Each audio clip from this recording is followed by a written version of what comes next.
का लिमिटेशन बाकी था। आता नहीं है स्ट्रक्चर ऑफ एटम,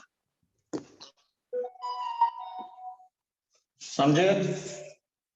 एक बारी फिर से हम रिवाइज कर देते। एटम हमने ये पढ़ा,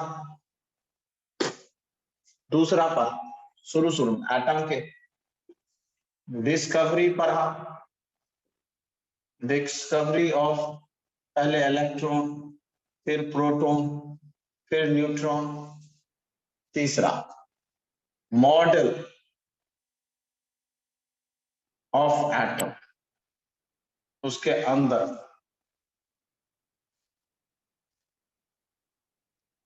थॉमसन मॉडल,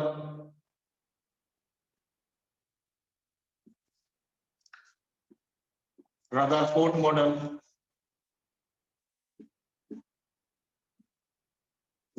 उसके बाद आया बोर्स मॉडल, और उसके बाद आएगा डी ब्रोगली, फिर आएगा हेजनबर्ग, और फिर लास्ट में आएगा श्रोडिंगर।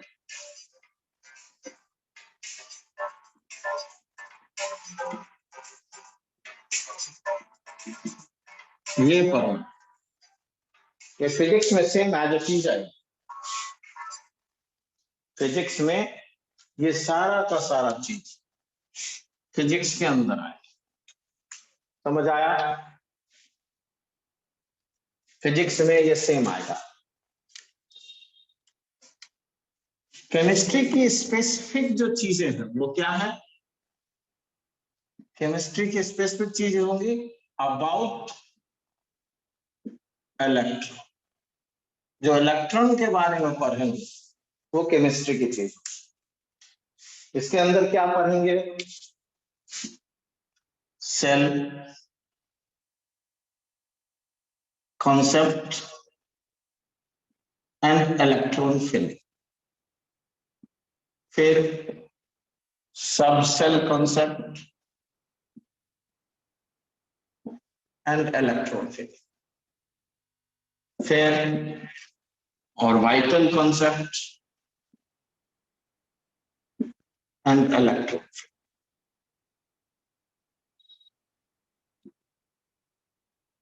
फिर exceptional electronic configuration and its reason. इससे पहले यहां पर बीच में एक चीज हम पढ़ेंगे, क्वांटम नंबर्स।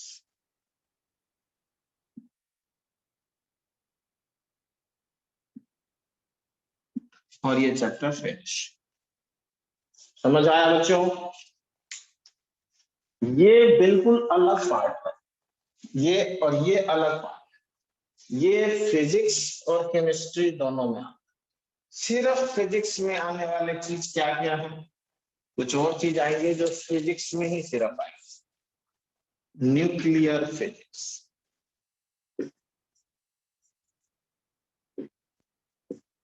जो मैंने पढ़ा दिया है आप लोगों को एक क्लास में, उसके वीडियो में डाला। न्यूक्लियर फिजिक्स ये ओनली फिजिक्स में भी आया, समझे? केमिस्ट्री में नहीं आया, लेकिन मैंने पढ़ा। तो एटम पढ़ा दिया, डिस्कवरी पढ़ा दिया, मॉडल थॉमसन मॉडल पढ़ा दिया, रदरफोर्ड मॉडल पढ़ा दिया, बोर्स मॉडल पढ़ा दिया। आज ये तीनों मॉडल में खत्म। ये बहुत छोटा छोटा है, इसमें कोई ज्यादा कॉन्सेप्ट है नहीं। तो इसका मतलब है कि ये फिजिक्स वाला पार्ट खत्म। अब फिर हम मंडे से यहां से इलेक्ट्रॉन के बारे में, तो इसको कोई स्किप ना करे, इसका और इसका कोई मतलब नहीं है, लिंक नहीं है। समझ आया? ये जो है ये एक अलग पार्ट है। यदि मैं पढ़ाता हूं इनिशियल से तो मैं यहीं से शुरू करता हूं, इसको मैं स्किप कर, क्योंकि पार्ट, इसका एप्लीकेशन ज्यादा नहीं है, एप्लीकेशन केमिस्ट्री में इसका ज्यादा। तो इस क्लास को कोई भी बच्चा मिस ना करे, यहाँ से ये जो पढ़ाऊंगा मंडे से इसको मिस ना करे। ऑलमोस्ट 3 दिन में खत्म कर दूंगा इसको या 4 दिन में। फिर मैं पीरियोडिक वहां हो जाएगा तो बॉन्डिंग से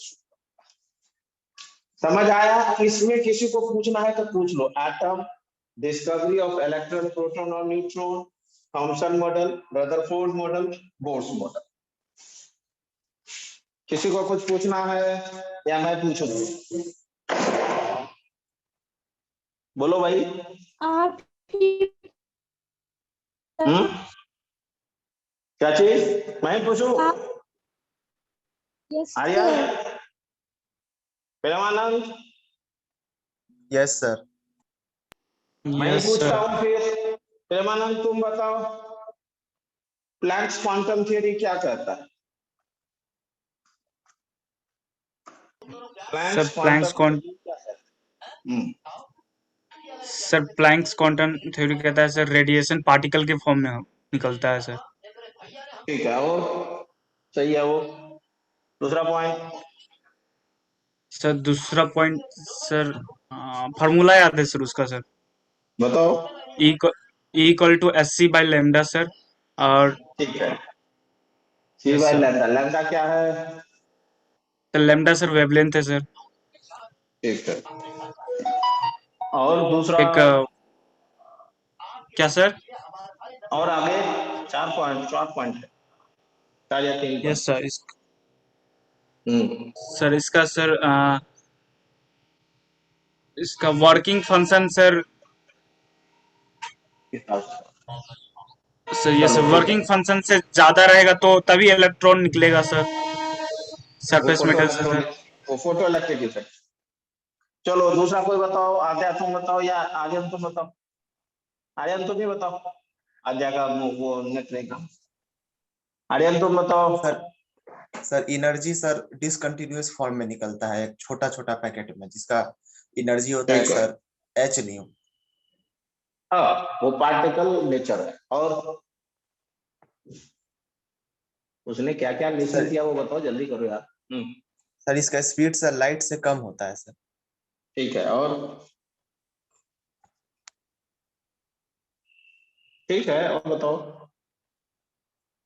एक पैकेट की वैल्यू एच न्यू होती है, तो जितने पैकेट्स होंगे उतनी ही एनर्जी होगी। एन पैकेट्स होंगे तो total energy N H nu. N packets हैं तो total energy N H nu. ठीक है, चलो किसी को कोई डाउट नहीं है, आगे हम मैं मिटा रहा हूं इसको, आप लोग समझने की कोशिश करें। वीडियोस है, जिसको दिक्कत होगा वो वीडियो कहाँ देखते हैं पता है आदित्य? वीडियो आप देखेंगे एपेक्स यूट्यूब पर जाइए, एपेक्स एजुकेशन कोटा ये फाइल करिए, यहाँ आपको सारा यूट्यूब पर जाइए, एपेक्स एजुकेशन कोटा फाइल करिए, यहाँ से सारा वीडियो जो भी अभी पढ़ा रहा हूँ और सारा। चलो आगे करते हैं। De Broglie relation. एक ट्विस्ट देखिए, नाम जो रखते हैं ये है डी ब्रॉगली रिलेशन।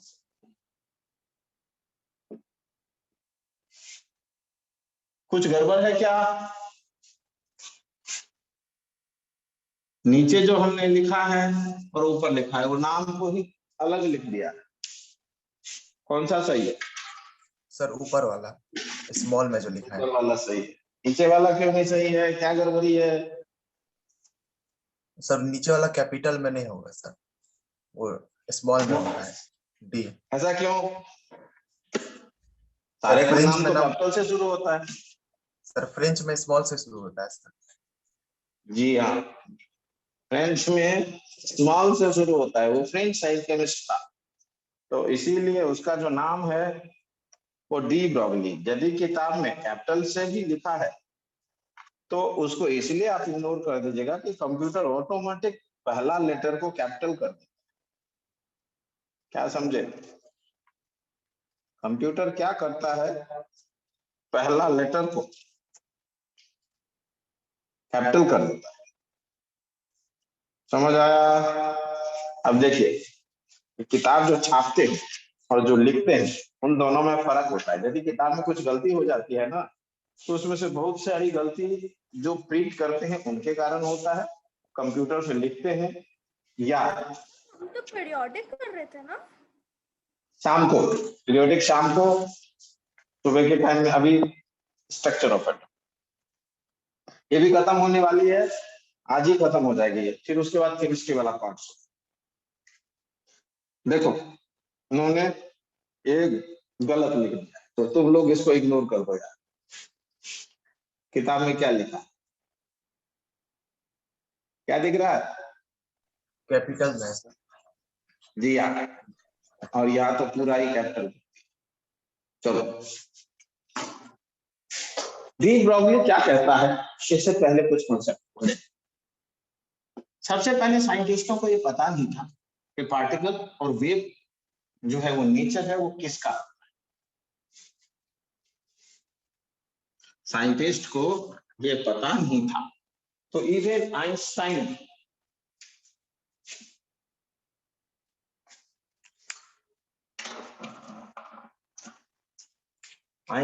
ने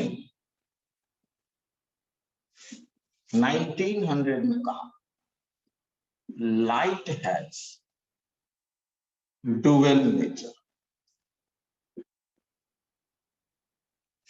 साइन को पहले नहीं पता था। जैसे वो जो वेव मैकेनिकल मॉडल आया, कैसे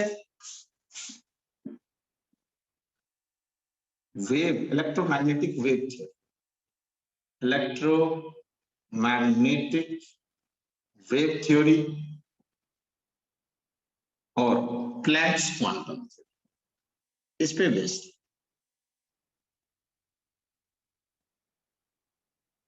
मैं फिर से एक बार इस थ्योरी को एक्सप्लेन करता हूं क्योंकि ये बहुत सारा इंपॉर्टेंट है। एक और चीज समझाता हूं, वेव और पार्टिकल, इस नेचर को हम कैसे प्रूव करें। वेव के क्या क्या कैरेक्टरिस्टिक्स होते हैं? पहला है, सबसे पहला चीज है इंटरफेरेंस। और ये डोंट शो इंटरफेरेंस। पार्टिकल कभी इंटरफेरेंस नहीं शो करता, लेकिन वेव शो करता। जैसे देखो, यहां पर मैं खड़ा हूं, तो मैं जब तक यहाँ खड़ा हूं इस पर्टिकुलर स्पेस में, दूसरा चीज नहीं आ सकता। मैं हटूंगा, फिर यहाँ ये डस्टर आया। समझ आया? ये डस्टर है जब तक, तो हम दूसरा ये नहीं रख सकते। इस डस्टर को हटाएंगे, फिर ये यहाँ पर मार्कर। क्या समझ? वेव जो है वो इंटरफेरेंस शो नहीं करता। Interference means what? एक दूसरा, सभी को एक साथ एग्जिस्ट करना। इंटरफेरेंस मतलब इंटरफेयर करना जगह में, पोजीशन। लेकिन एक पॉइंट से 10, जैसे मैं 4 लाइट जला रखी है, तो लाइट इस पर्टिकुलर पर, उसका भी लाइट आ रहा है, उसका भी लाइट आ रहा है, उसका भी लाइट आ रहा है, उसका भी लाइट आ रहा है, चारों लाइट के सोर्स का लाइट एक पर्टिकुलर पॉइंट से पास कर। एक हमने पॉइंट लिया, वहां से 10 टॉर्च हुआ। हमने क्या किया, इस पर्टिकुलर पॉइंट से 10 टॉर्च जला, तो इसकी रोशनी जाएगी। दूसरा टॉर्च जला, इसकी रोशनी जाएगी। तीसरा टॉर्च जला, इसकी रोशनी जाएगी। जाएगी कि नहीं जाएगी? ये पॉइंट है इंटरफेरेंस। क्या समझा? लाइट एक ही पॉइंट से पास कर सकती है, इसका मतलब ये इंटरफेरेंस शो करता है। वेव नेचर जब भी किसी भी चीज का होगा तो ये इंटरफेरेंस शो करेगा, और यदि पार्टिकल नेचर होगा तो ये इंटरफेरेंस शो नहीं करता। समझ आया पहला डिफरेंस? क्योंकि बार बार पेपर में पूछता है वेव नेचर और पार्टिकल नेचर क्या। वेव नेचर है इंटरफेरेंस शो करेगा। एक ही जगह पर 10 चीजें हो सकती है, दैट इज इंटरफेरेंस। लेकिन पार्टिकल कभी भी इंटरफेरेंस नहीं शो करता। ये यदि यहाँ पर है तो यहाँ दूसरा चीज नहीं आ सकता इस स्पेस में, ये हटेगा फिर दूसरा। समझ आया? दूसरा, डोंट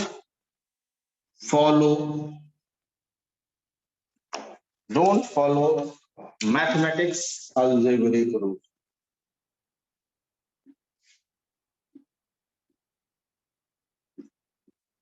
मैथमेटिक्स के अलजेब्रिक रूल को ये फॉलो नहीं करता, ये follows mathematics algebraic rule. Algebraic rule होता क्या है भाई? कौन मैथमेटिक्स पढ़ता है? आर्यन बताना, what you mean by algebraic rule? Sir वो प्लस माइनस डिवाइड मल्टीप्लाई करना सर। ठीक है, तो ये मैथमेटिक्स के अलजेब्रिक रूल को नहीं पढ़ता है। जैसे देखो, ये 3 मार्कर है, इसमें एक मार्कर मिला है, तो ये 4 हो गया। ये मैथमेटिक्स का फॉर्मूला, इसमें से 2 हटा दिया तो ये 2 रह गया। इसमें 3 मिला दिया तो 5 हो गया, 1 हटा दिया तो 4 हो गया। ये मैथमेटिक्स के रूल। लेकिन हमारे पास यहाँ बल्ब जल रही है, एक 20 वाट का और एक 10 वाट का बल्ब जला, तो क्या 30 वाट के बराबर की इंटेंसिटी होगी? या 3 बल्ब 10-10 वाट के जला दें तो क्या 30 वाट के बराबर इंटेंसिटी होगी? नहीं होगी। No sir. ये मैथमेटिक्स के रूल को फॉलो नहीं करता। समझ आया? हो सकता है कम हो जाए, हो सकता है थोड़ा सा ज्यादा हो जाए। तीसरा पॉइंट है ये, इसमें वेव में स्पीड ऑफ लाइट से ये प्रोपेगेशन करती है। स्पीड ऑफ लाइट फॉलोज ये वेव नेचर किस स्पीड से चलती है? स्पीड ऑफ लाइट, और ये lower than speed of light. जब भी, अरे ये दोनों थ्योरी यही कह रहा है, ये पार्टिकल नेचर को शो करता है, ये क्या समझे? ये स्पीड ऑफ लाइट को फॉलो करता है, ये स्पीड ऑफ लाइट को फॉलो नहीं करता है, उससे कम स्पीड होती है। कोई भी ऐसा मशीन नहीं बना है, कोई ऐसा व्हीकल नहीं बना है, कोई ऐसी चीज नहीं बनी है जो लाइट की स्पीड से ज्यादा हो।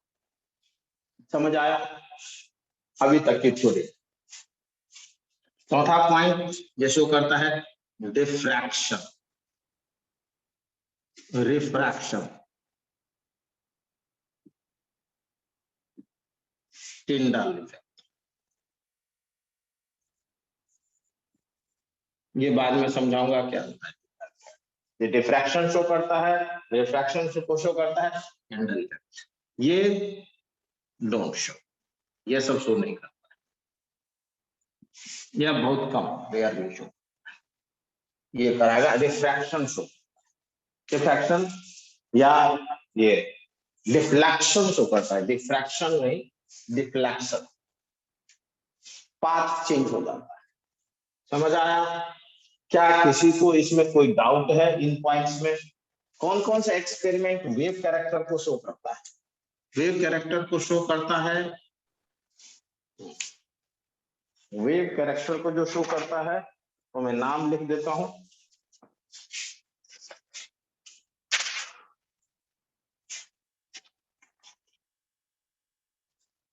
डेविसन एंड जर्मर एक्सपेरिमेंट, ये नाम ही पूछेगा आपको, Davisson and Germer experiment. Question यही आएगा पेपर में, डेविसन एंड जर्मर एक्सपेरिमेंट। समझ आया?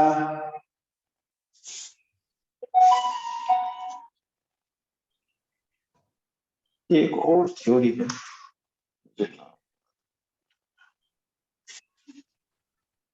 एक और एक्सपेरिमेंट है वो पूछता है, नेक्स्ट डे बताओ। समझ आया? तो ये डेविसन एंड जर्मर एक्सपेरिमेंट से पता चलेगा वेव कैरेक्टर और इंटरफेरेंस। इंटरफेरेंस भी एक एक्सपेरिमेंट है और डेविसन एंड जर्मर भी एक एक्सपेरिमेंट है। इससे पार्टिकल कैरेक्टर किस किस एक्सपेरिमेंट से पता चलेगा? पार्टिकल कैरेक्टर पता चलेगा, पहला हम लोगों ने पढ़ा है mica blade paddle wheel experiment पढ़ा था या नहीं पढ़ा था? Yes, sir. Yes sir. Mica blade paddle wheel experiment. दूसरा black body radiation. Black body radiation ये पार्टिकल नेचर को शो करता है। तीसरा photoelectric effect. Photoelectric effect ये पार्टिकल नेचर को शो करता है। क्या समझे? Mica blade paddle wheel experiment show करता है ब्लैक बॉडी। मेडिकल में तो यही आता है। मेडिकल में क्या पूछता है, इसमें से कौन सा एक्सपेरिमेंट वेव कैरेक्टर को शो करता है, कौन सा एक्सपेरिमेंट पार्टिकल कैरेक्टर को। बस इतने। कभी कभी पार्टिकल और वेव का डिफरेंस समझ आ गया। Mica blade paddle wheel experiment, black body radiation और फोटो इलेक्ट्रिक, ये तीन इफेक्ट्स हैं जो पार्टिकल नेचर को प्रूव करते हैं। समझ आया?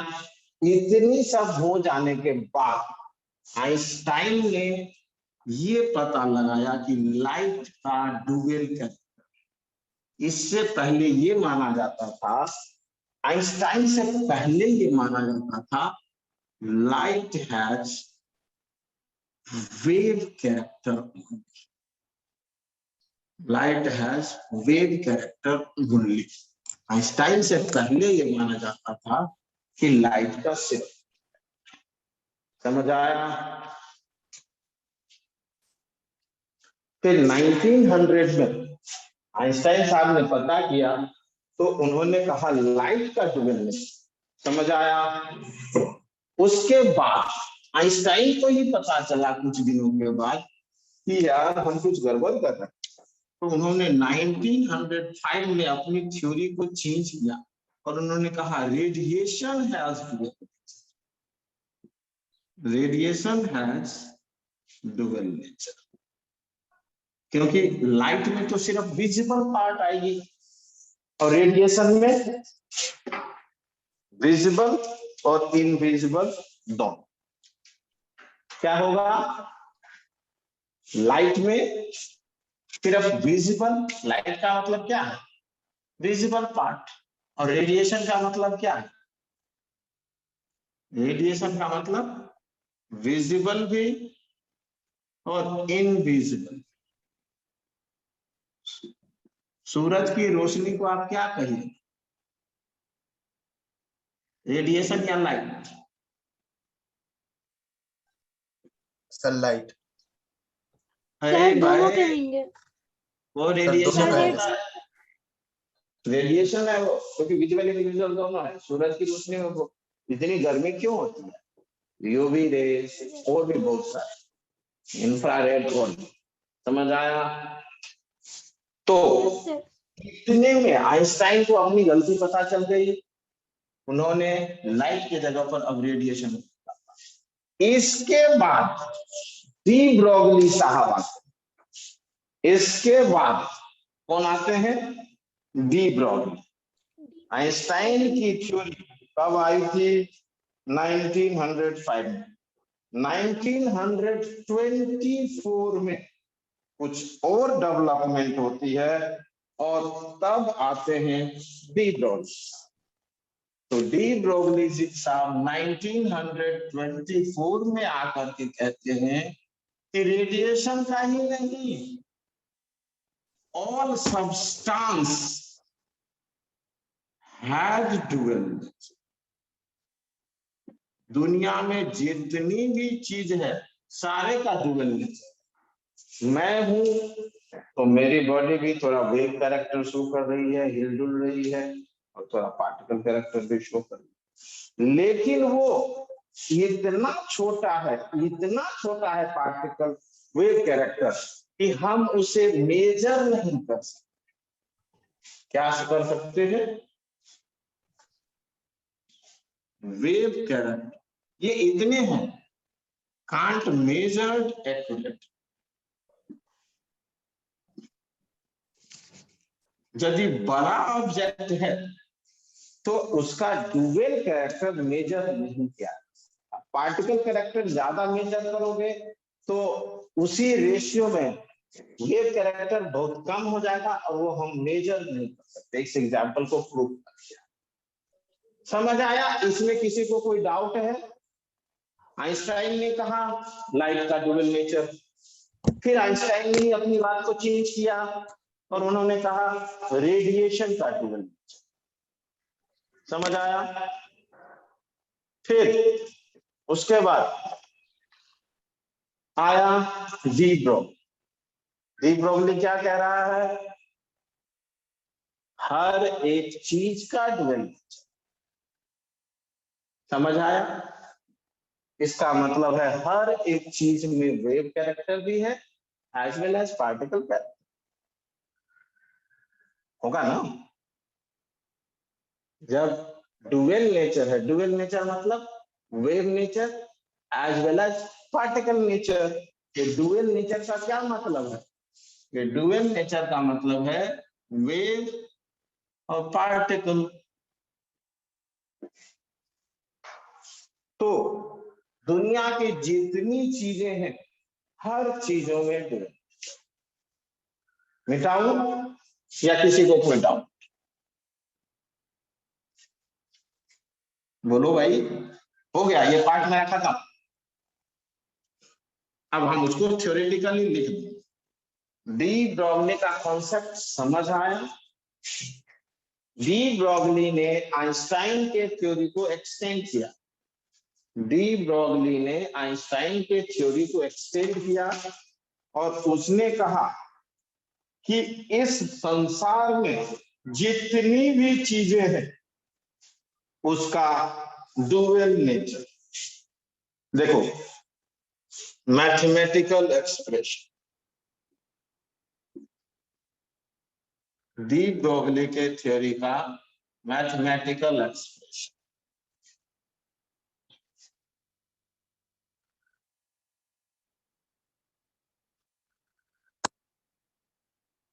The wavelength associated the wavelength associated with a particle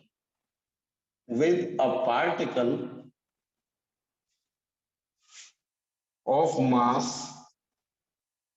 m and velocity v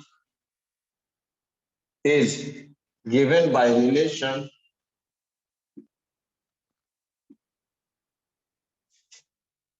lambda equal to h upon p और lambda equal to h upon mg होगा।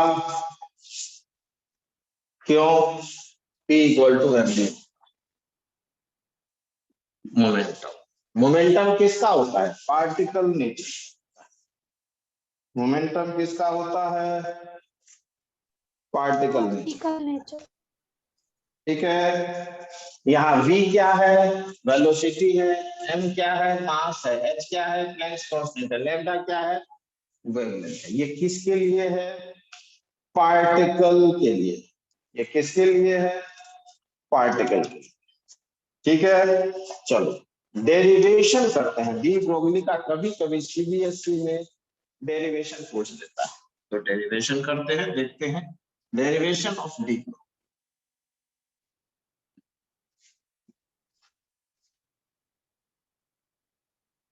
ब्रोगली का डेरिवेशन देखते हैं।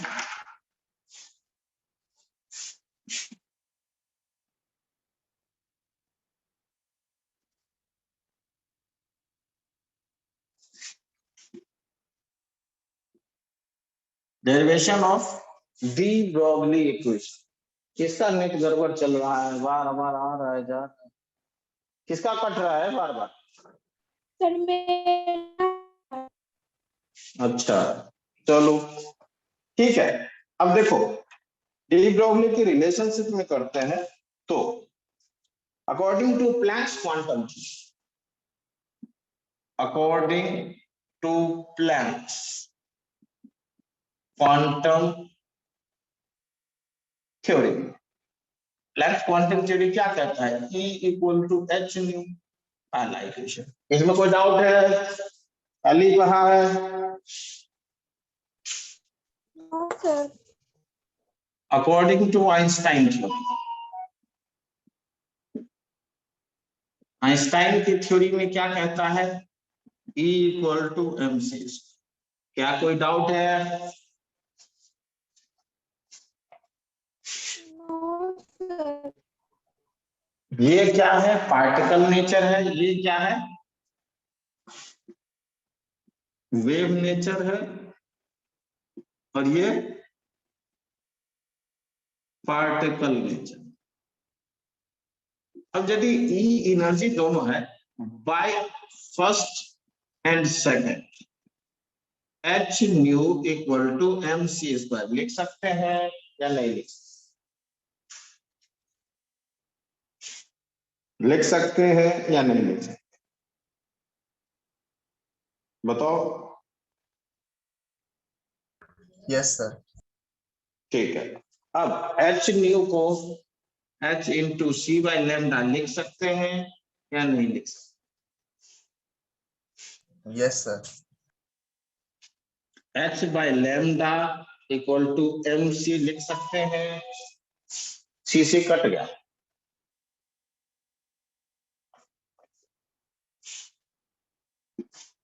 और lambda equal to H by M C लिख सकते हैं या नहीं लिख सकते? बोलो भाई। Yes sir. अब ये सी यदि होगा 3 इंटू 10⁸ मीटर पर सेकेंड, तो ये वेव के लिए हो गया। और जब पार्टिकल होगा, जब इसी में C replace by V, C equal to V किसके लिए? ओहो, पार्टिकल के लिए, वेव के लिए, वेव के लिए पार्टिकल करेंगे तो इसकी लाइट की जो स्पीड हो गई थी उसको रिप्लेस करें। C is replaced by V, C equal to V है। C is replaced by V, तो क्या हो जाएगा वो?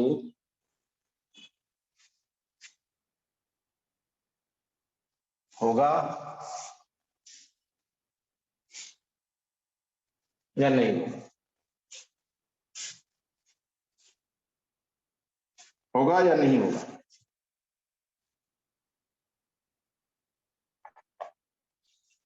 बोलो यार, क्या इसमें डाउट है? No sir. यही है डी ब्रोगली की रिलेशनशिप। और डी ब्रोगली की रिलेशनशिप इसमें lambda equal to H upon M C और lambda equal to H upon particle nature as well as wave nature. मतलब इतनी बात। डी ब्रोगली क्या कहता है? आपको पूछेगा डी ब्रोगली क्या कहता है और इसका क्या सिग्निफिकेंस? कहेंगे डी ब्रोगली कहता है इस संसार में, इस यूनिवर्स में जितनी भी चीजें हैं उसका dual nature, particle nature as well as wave nature. लेकिन ये बड़े ऑब्जेक्ट के लिए इतना छोटा, इतना छोटा, इतना छोटा है कि हम उसको मेजर नहीं कर सकते। तो इस पढ़ने का क्या फायदा है? तो हमारा एक क्वेश्चन आएगा, significance of de Broglie equation. De Broglie equation का क्या सिग्निफिकेंस? हम कहेंगे although it is applicable for both particle as well as wave nature, but it has significance only by only for smaller particles like as electron, proton and so on. मतलब इसको हम calculate कर सकते हैं बहुत छोटे पार्टिकल्स के लिए। बहुत बड़े पार्टिकल्स के लिए वेव नेचर इतना कम होगा कि वो मेजर करना बहुत बहुत इम्पोर्टेंट। समझ आया या नहीं आया? चलो एक एग्जांपल से समझ। यदि हम एक बॉल लेते हैं क्रिकेट का, अर्थ की तो हम बात ही नहीं कर रहे हैं, मून की बात ही नहीं कर रहे हैं, सन की बात ही नहीं कर रहे। एक इलेक्ट्रॉन ले और एक क्रिकेट का। इलेक्ट्रॉन का कितना मास होता है बच्चों? सर 9.1 into में 10 की पावर -31। सही है क्या? 31 या 28?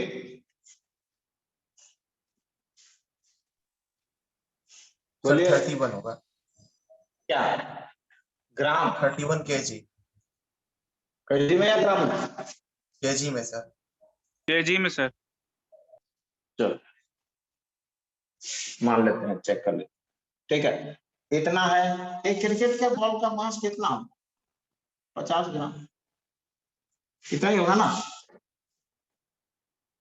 दोनों की वेलोसिटी ले, कितना लेते हैं? 50 मीटर पर सेकेंड। 50 मीटर पर सेकेंड जल की सेम वेलोसिटी। तो लैम्डा क्या होगा?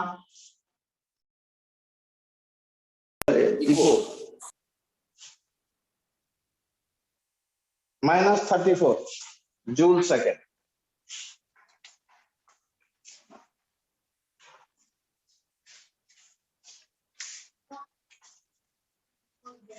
ठीक है, लैम्डा इक्वल टू एच।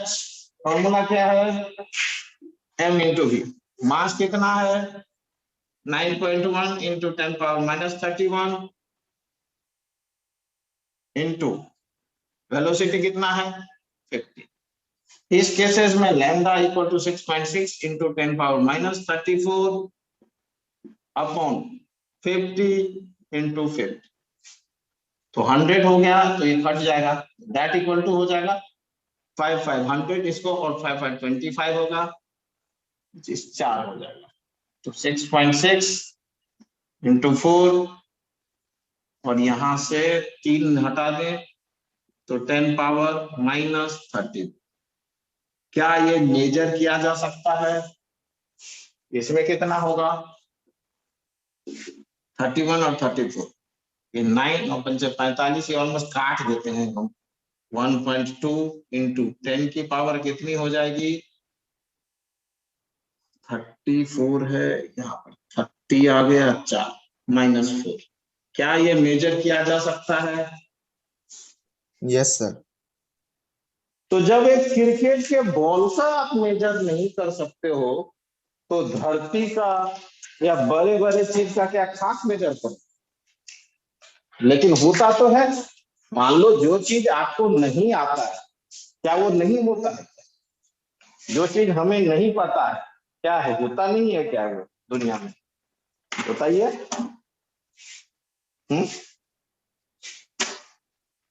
क्या समझे? तो यही कहा था डी ब्रॉगली ने कि होता तो है, लेकिन हमारे पास ऐसा कोई मशीन नहीं है कि हम इतने छोटे को मेजर कर सकें। क्या समझे? क्या कहा उन्होंने?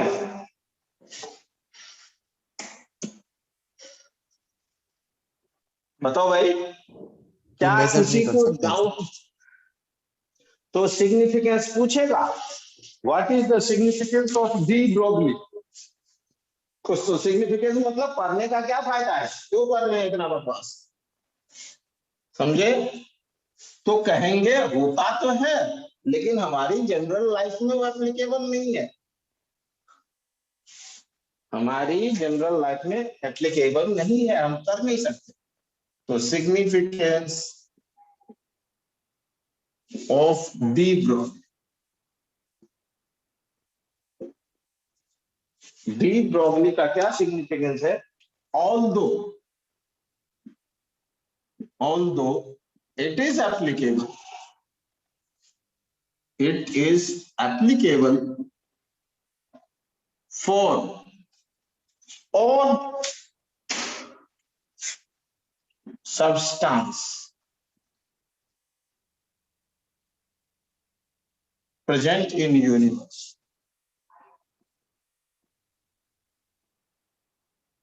But it has significance. It has significance only for microscopic particle. Microscopic body, not particle. Body as electron, proton, etc. समझ आया? क्या किसी को कोई डाउट है तो पूछ लो। खत्म हो गया हमारा ट्रिप। बहुत मुश्किल था क्या? No sir. किस बच्चे को समझ नहीं आया है? प्रेमानंद,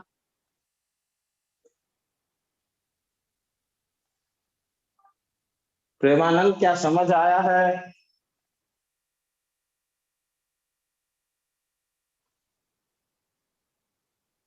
प्रेमानंद है भी या नहीं?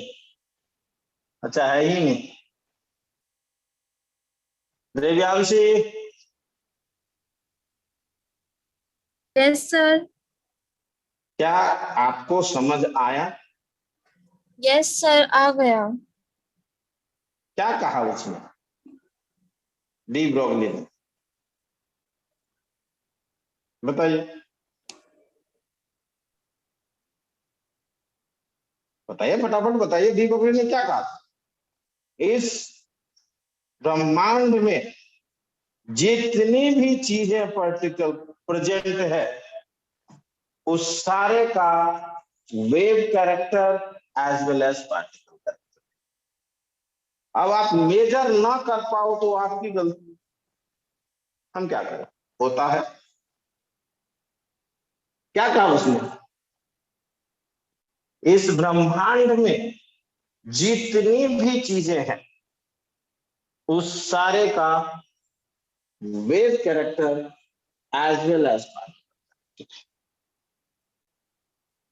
अब आप नाप नहीं पाओगे तो हम क्या कर सकते हैं? यस। ठीक है आर्यन? Yes sir. आ गया? आ गया? Yes sir. पिछली बार जो पढ़ाए थे तो वो तो समझ ही नहीं आया होगा उस समय, क्योंकि उस समय सर तो आया पहली था बार लेकिन ना। थोड़ा सा कम आया था। अच्छा, तो अब दोबारा के बाद तिबारा की जरूरत पड़ेगी या नहीं पड़ेगी? No sir. ठीक है, क्वेश्चंस बनाना शुरू कर दो। हमने टाइम दे दिया है, मंडे को इसका टेस्ट रखेंगे या संडे का शायद, पीरियोडिक का, और स्ट्रक्चर ऑफ एटम भी खत्म हो रहा है तो उसका भी साथ। अब इस बारी आपके पास जितना भी क्वेश्चंस है, चाहे कोचिंग का बुकलेट, चाहे आपने ऐप में अलग से प्रैक्टिस लिए हैं, और चाहे हम जो टेस्ट दे रहे हैं, सारे को बनाना है।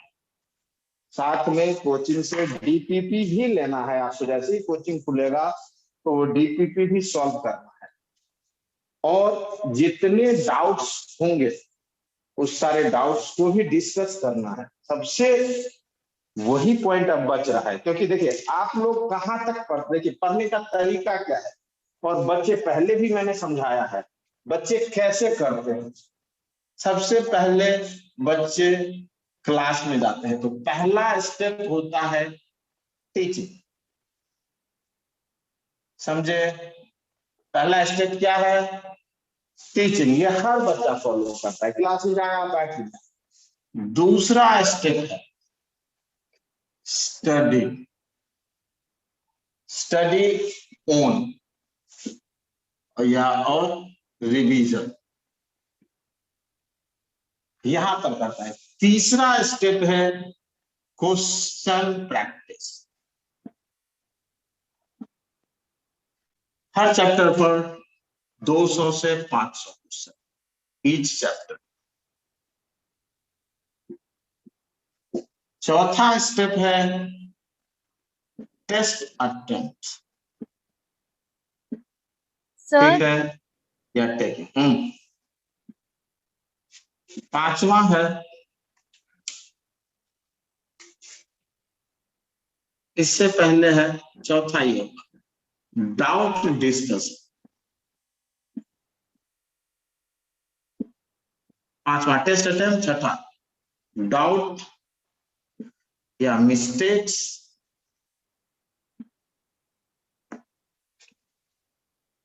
डिस्कशन। और फिर एक छठा सेल्फ टेस्ट। इतने स्टेप है पास होने के। जिसने इस स्टेप को फॉलो कर लिया वो बच्चा कभी, आप लोग क्या करते हैं, 90% बच्चा यहां आकर के सबसे पहले तो 75% बच्चा यहीं आकर के पढ़ लेता है। क्या करता है, क्लास कर तो रहा हूं, पढ़। 90% बच्चा 15%, 75% के बाद 15% वो यहां तक पहुंचता है। 75% वही रुक गया, 15% मतलब 90% यहां आ गया और यहीं से खत्म हो जाता है उसका सफर। क्या समझे, 90% का सफर यहीं तक खत्म हो जाता है और यहां तक जो सफर होता है वो सिर्फ 5% का, और सक्सेस जो होता है वो 1.5% इसी 5% से होता है, पिछला नहीं होता। क्या समझे, ये बिल्कुल दिमाग में इसको बिठाओ।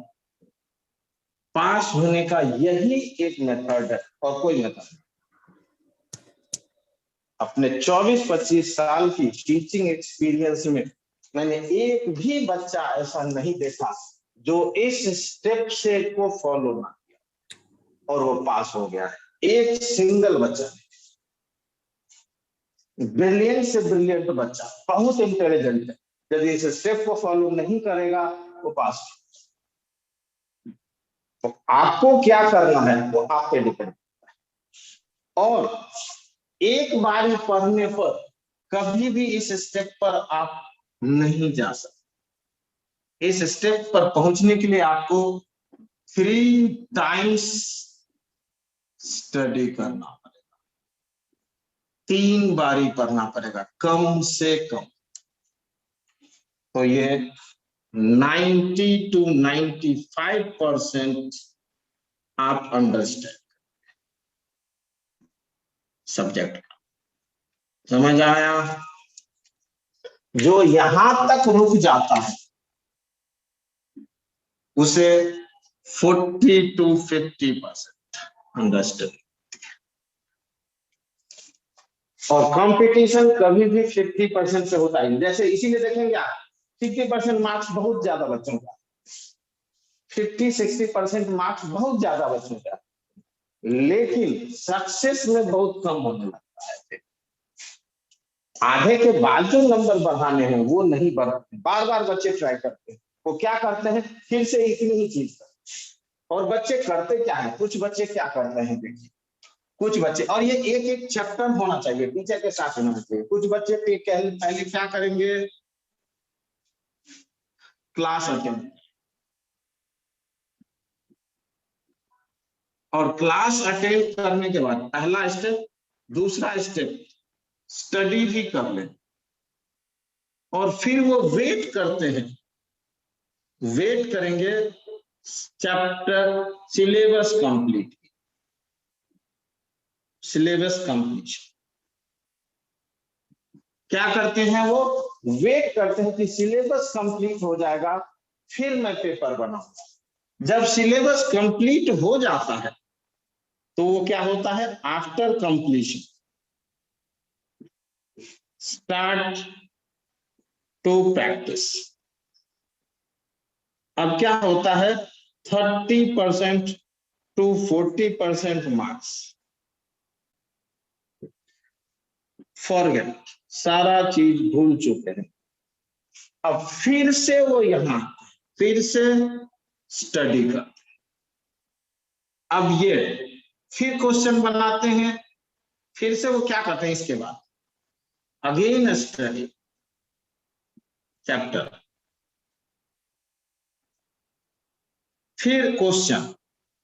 ये बहुत टाइम टेकिंग होता है, ये टाइम टेकिंग है। तो वो देखता है एक चैप्टर बनाने में ही मेरे 5 दिन 7 दिन चले गए, मेरे पास तो 2 ही महीने बचे हैं, इस हिसाब से तो मैं 10 ही चैप्टर कर पाऊंगा। फिर वो इसको छोड़ देता है, कहता मैं सारा पढ़ लेता हूँ एक बार फिर से वो क्या करता है, तो इसीलिए वो study revise chapter again, chapter ही रिवाइज करता है, रिवाइज अगेन एंड अगेन, और टाइम खत्म हो जाता है। फिर वो बच्चे कहता है अच्छा अगले साल पढ़ो, अगले साल फिर यही प्रोसेस होता है, और 3-3 4-4 5-5 साल उनका इस तरह। समझ आया क्या गलती कर रहे हैं आप लोग? ये गलती ना कर, ये अपने पैरों पे कुल्हाड़ी चलाने से भी ज्यादा खतर, क्या समझे? पैरों पे कुल्हाड़ी नहीं, आरा चलाने के बाद। समझ आया या नहीं आया? मैं फिर से दोबारा नहीं कहूंगा इस चीज को, पढ़ने की स्ट्रेटजी को समझिए। आपको यहां तक आए बिना यहां जा ही नहीं सकते, तो आपकी मर्जी है, आप यहां तक रुकना चाहते हैं, बहाने बनाना चाहते हैं। यहां से कुछ बच्चा क्या करता है, ये इस बहाने पर आ गया कि मेरा सिलेबस खत्म होगा तब ना मैं बना, अब सिलेबस खत्म कर होते होते 1.5 साल निकल जाता है या 1.25 साल निकल जाता है। अब उसके बाद बचता है 3-4 महीने का टाइम, उस टाइम में अब वो कोशिश करता है उसको बनाने की, तो सारा भूल गया है, तो फिर से बनाने बैठता है, तो 30 से 40% के नंबर होते हैं, कहता है मेरा तो होगा ही नहीं, हाथ पांव फूलने लगेंगे। फिर आप कहते हैं जल्दी जल्दी, फिर चैप्टर पढ़ते हैं, चैप्टर पढ़ के क्वेश्चन बनाते हैं, पता चला 5 दिन एक ही चैप्टर में निकल गए। फिर कहेंगे इतने सारे चैप्टर्स कैसे करूंगा 2 महीने के अंदर, 3 महीने के अंदर। फिर कहते हैं बनाना छोड़ो क्वेश्चन, फिर से दोबारा सारा चैप्टर को पढ़ लेता हूँ रिवाइज करने, फिर रिवाइज करने से 2-3% बढ़े, उतने के उतने, फिर वो साल खत्म। फिर प्लान करते हैं अगले साल करें, अगले साल में फिर इसी को फॉलो करते हैं, क्योंकि प्रैक्टिस करने में, क्वेश्चंस की प्रैक्टिस में ये सबसे ज्यादा डिफिकल्ट काम, सबसे ज्यादा डिफिकल्ट, इसको बच्चे स्किप कर देते हैं, आगे बढ़ते ही। क्या आप लोगों को क्या लगता है, क्वेश्चन बनाने बैठेंगे 1 घंटा तक सिर खपाएंगे, कुछ क्वेश्चन आ नहीं रहा है, याद कर रहे हैं, टेंशन हो रहा है, परेशानी हो रहा है, फिर कहते हैं छोड़ो बाद में, वो बात कभी आता ही नहीं। ऐसा ही होता है आप लोगों के साथ या नहीं होता है, बताइए। होता है सर। तो क्या करना पड़ेगा,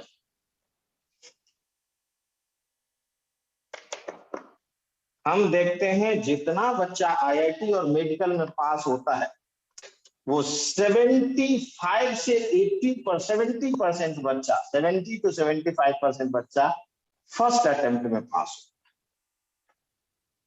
और बाकी सेकेंड अटेम्प्ट में 20% के आसपास बच्चा होता है, और बाकी 4 साल 5 साल 3 साल घिसने वाले 5 से 7, क्योंकि वो बार बार उसी चीज को रिपीट करते हैं। मैं तो देखता हूँ कोटा में ऐसा बच्चा मुझे मिला है कि 6-6 साल से पढ़ रहा है, आ ही नहीं रहा, उसको नंबर कभी 5 नंबर बढ़ जाते हैं, कभी 10 बढ़ जाते हैं, कभी 25 बढ़ जाते हैं, कभी 30 बढ़ जाते हैं, 1-1 साल पर। तो क्या करना है आप लोगों को, अब मुझे समझाना पड़ेगा या आप इसी स्टेप को फॉलो करेंगे जो मैंने कहा? सर फॉलो करेंगे। जी हाँ, हर एक चैप्टर को जैसे जैसे आपका टीचर पढ़ाता जा रहा है आपको मैंने क्वेश्चंस प्रोवाइड कर दे दिए हैं। क्वेश्चन आपने खरीदवाया ना क्वेश्चन का पेपर, यस सर। तो आपको Yes, उस sir. चैप्टर को पढ़ना है और आपको वो क्वेश्चन डिस्कस करनी है। जो क्वेश्चंस नहीं आ रहा है उसका आंसर वहां अवेलेबल है तुरंत। आपको ऑफलाइन टेस्ट लेंगे तो डाउट होगा, घर पे क्वेश्चन बनाएंगे, टीचर के पास जाएंगे, पूछेंगे, आपको 2 दिन वेट करना पड़ेगा, 1 दिन वेट करना पड़ेगा। वहां कहाँ वेट है, वहां तो फटाफट तुरंत आपके सामने आंसर अवेलेबल है ना। जितने yes sir. Fighting skill develop करेंगे, जितने क्वेश्चन से फाइटिंग स्किल डेवलप करेंगे उतना आपका चांसेस बढ़ेगा सक्सेस होने का। यदि फाइटिंग स्किल डेवलप नहीं करेंगे तो यहां से नीचे नहीं आएंगे, तो इसी में झूलते रहेंगे। चाहे आप 2 साल पढ़िए, 3 साल पढ़िए, 4 साल, कोई फर्क नहीं पड़ता है, इसी में लटके या इस चक्रव्यूह में फंस जाएंगे। यदि आप इसको नहीं फॉलो करते हैं तो इसमें फंसेंगे, और ये कैसा चक्रव्यूह है, इस साल का साल खराब करेगा। यही होता है आप लोगों के साथ। 90% बच्चे के साथ 90% बच्चे के साथ ये वाला इशू, और वो कभी पास नहीं होते वो 90%। यदि हाँ उसमें से किसी को, मेरे पास भी देखते हैं बहुत सारा बच्चा आ गया जिसने एलएन से किया, आकाश से किया, फिर जी से किया, कहीं से भी किया, और उसमें से कुछ बच्चा है कि वो करना चाहता है, उसको मेथड ही नहीं पता कि पढ़ूं कैसे, करूं कैसे। तो वो यदि आ गया और उसको हमने स्टेप बता दिया और जबरदस्ती कहा नहीं करो, करवाया, वो बच्चा पास, फिर उसको कोई नहीं रोक सकता पास होने से। समझ आया? तो आप लोग इस पैटर्न को फॉलो करेंगे यदि आप इसमें आना चाहते हैं। यदि चाहते हैं आप सक्सेस वाले पोर्शन में पहुंचे तो और दूसरा कोई वे नहीं है। समझ आया?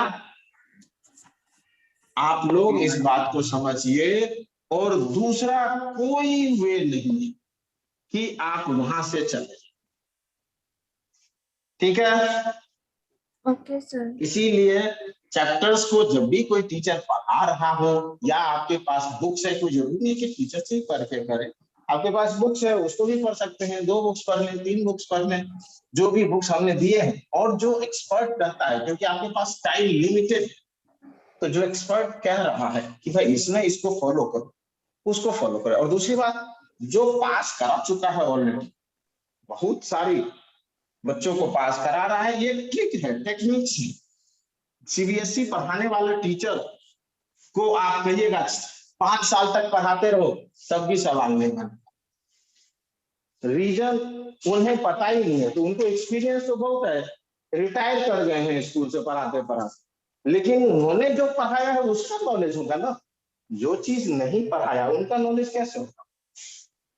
तो जो कैपेबल टीचर है, जिनको पता है, जिनको एक्सपीरियंस है, उनकी बात को मानिए और उसको फॉलो। ठीक है, आगे चले चैप्टर पे। सारे बच्चे, मैं बार बार कहता हूं, उसको फॉलो करें। जो चीज मैं कह रहा हूं, जो मेथड में कह रहा हूं, वो फॉलो करें। मैं समझता हूं कमजोर से कमजोर बच्चा भी पास कर जाएगा उससे, और इंटेलिजेंट से इंटेलिजेंट भी पास नहीं कर सकता यदि उसको स्किप किया, या पास कर भी गया घसीटते घसीटते तो रैंक बहुत बेटा। अगला करूं, हेजनबर्ग अनसर्टेनिटी प्रिंसिपल।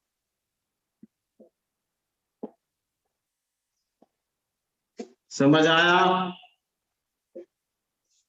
हेजनबर्ग अगला साइंटिस्ट है। कौन है? हेजनबर्ग। साइंटिस्ट का नाम है, और अनसर्टिनिटी का मतलब श्योर नहीं है।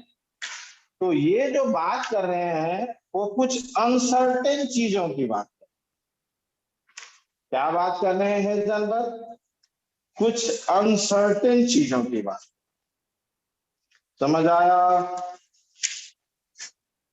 हेजनबर्ग अनसर्टेनिटी प्रिंसिपल ये कह रहे हैं किसी भी माइक्रोस्कोपिक बॉडी का एक साथ आप पोजीशन और मोमेंटम एग्जैक्टली मेजर नहीं कर सकते। सपोज करिए ये न्यूक्लियस है, इलेक्ट्रॉन यहां घूम रहा है, इलेक्ट्रॉन यहां घूम रहा है, तो इलेक्ट्रॉन सीधे नहीं घूमता है, ये एक वेव पाथ में।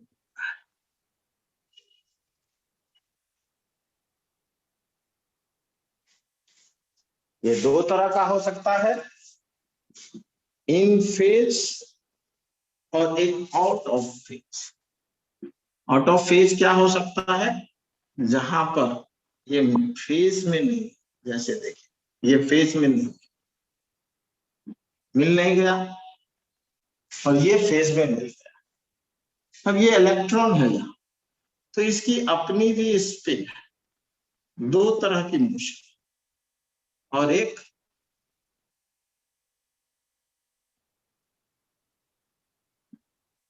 जिस तरह अर्थ में क्या देखते हैं, दो तरह के मोशन। समझे? अर्थ इतने तरह का मोशन है, सन एक इसमें अपने एक्सिस पे घूमता है, रोटेशन, जिससे दिन रात होती है, और एक इसके चारों तरफ घूमता है, जिससे वेदर होता है, मौसम होता है। I love. तो ये हेजनबर्ग कहता है कि इसकी पोजीशन और इसकी मोमेंटम आप एक साथ मेजर नहीं कर सकते। क्या कह रहा है? अरे सिंपल सी लॉजिक है। कुछ बच्चे को मैं देखता हूं, जैसे मैं दरभंगा आया तो मैंने अमन को देखा, कान में लीड लगा लिया है, कान में लीड लगा रहा है और पढ़ रहा है। मैंने कहा ये क्या कर रहा है? बोला गाना सुन रहा हूँ और पढ़ाई भी कर। अच्छा, हेजनबर्ग कह रहा है it is impossible to measure simultaneously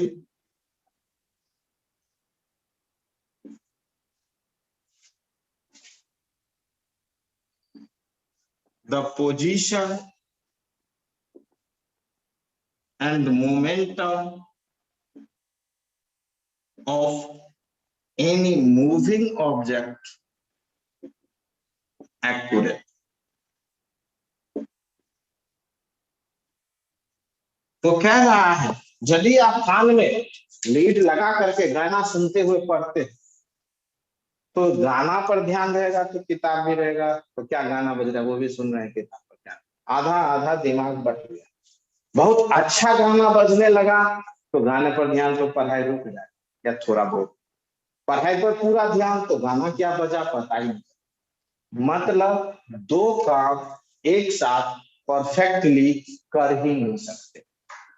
दो काम एक साथ, आपको एक साथ में दो काम, तीन काम, चार काम दे दे तो क्या सारे परफेक्टली आप कर लेंगे? कर पाएंगे? No sir. नहीं कर पाएंगे।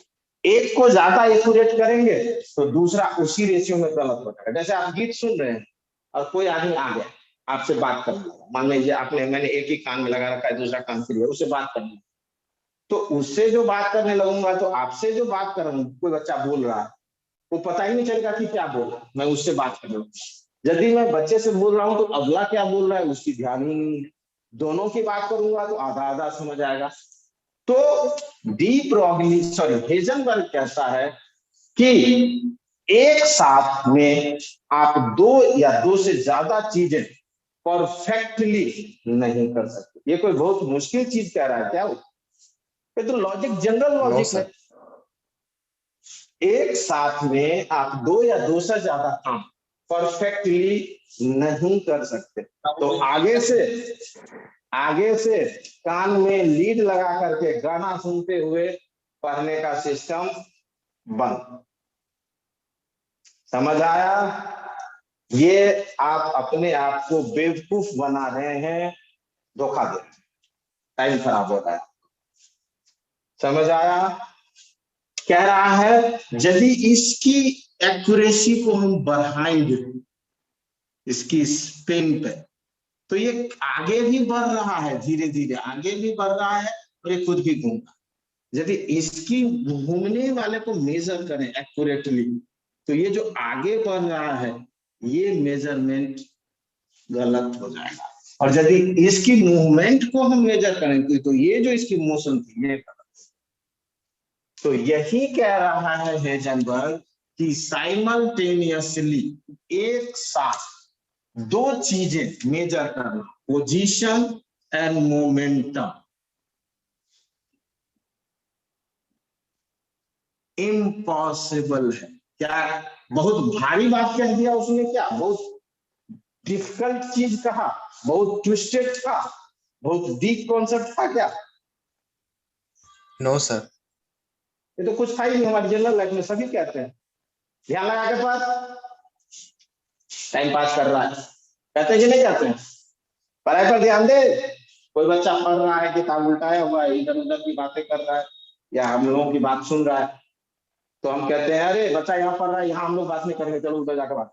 क्यों? कि बच्चा यदि हमारे पास पढ़ रहा है, हम जो बात करेंगे तो हमारी बात भी वो सुनेगा, तो उसका दिमाग दो चीजों पर वर्क करेगा। एक तो हमारी बात क्या हो रही है और वो पढ़ रहा है, वो होगा या नहीं होगा? तो आपके भी माँ बाप कहते हैं कि भाई ठीक से पढ़ो, मन लगा के पढ़ो। What do you mean? वो हेजनबर्ग की थ्योरी बता रहे हैं आपको क्या? मन लगा के पढ़ो, व्हाट डू यू मीन? एक ही काम को करो, परफेक्टली करो, कह रहे हैं ना? इसके लिए, चीज के लिए उसका इतना नाम। किसी को doubt? Mathematically delta x into delta p is greater than equal to h upon 4। ये है पोजीशन और ये है मोमेंट। अब ये कैलकुलेट करना तो है, इसीलिए इक्वल टू करके कैलकुलेट। क्या कह रहा है Heisenberg? Mathematically delta X into delta P greater than equal to h upon 4 pi. समझ आया? यदि p को हम मोमेंटम को चेंज कर दें तो delta x into m delta v greater than equal to h upon 4 pi. समझ आया या नहीं? डेल्टा x क्या है? पोजीशन है, और ये डेल्टा p क्या है? मोमेंटम। हो गई बात या किसी को कोई डाउट? सर डेल्टा तो डिफरेंस हो गया ना सर? हाँ, तो इसीलिए ना डेल्टा का मतलब है जो पोजीशन एक्यूरेट है उसमें जो कुछ चेंजेज होंगे उसकी बात करता है। पोजीशन में जो चेंजेज हो रहे हैं उसको एक्यूरेटली मेजर कर। इस पे बहुत सारे न्यूमेरिकल, और ये कम से कम 5-6 बार आईआईटी में आ चुका है क्वेश्चन। समझ आया? कितना टाइम बच रहा है? Sir 2 minute. तो 2 ही मिनट बच रहा है। चलो मैं इक्वेशन लिख देता हूं लास्ट, उसका इतना ज्यादा इंपॉर्टेंस है नहीं, फिर भी अगला हमारा जो पॉइंट्स है वो है Schrodinger wave equation, and that's final. Schrodinger wave equation, इसका और डिटेल 3D में इक्वेशन, और डिटेल 3D में इक्वेशन दिया वेव मैकेनिकल मॉडल ऑफ जिसका नाम है wave mechanical model of atom. समझ आया? क्या नाम है? वेव मैकेनिकल मॉडल, या ये wave mechanical concept of atom. किस साइंटिस्ट ने दिया था? Erwin Schrodinger.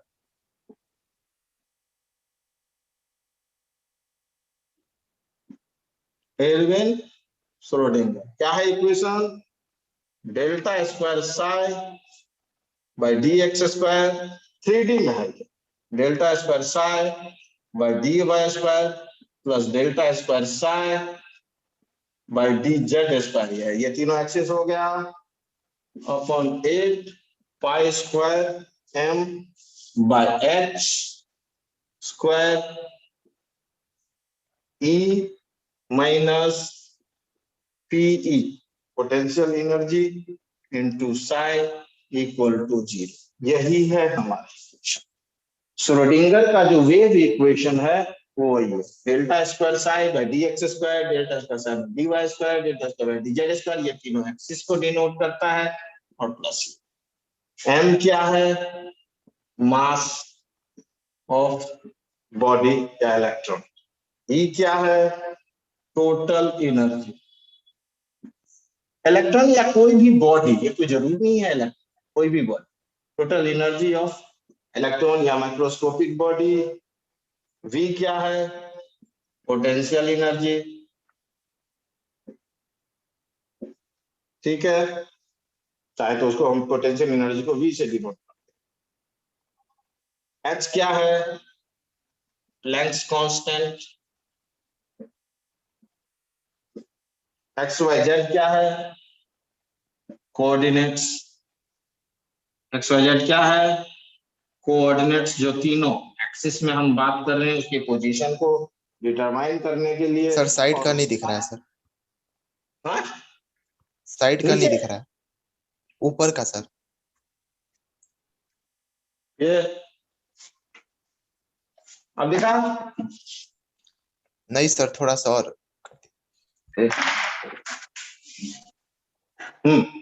नहीं सर अब ठीक ठीक है है। सर। अब psi equal to wave function. Psi क्या है? Wave function. कभी कभी पूछता है सिग्निफिकेंस ऑफ साई क्या है। कभी कभी पूछता है सिग्निफिकेंस ऑफ साई क्या है। साई का कोई सिग्निफिकेंस नहीं है, बट साई स्क्वायर का significance. Psi has no significance, psi has no significance. समझ आया? But sine square has significance. Sine square क्या बताता है?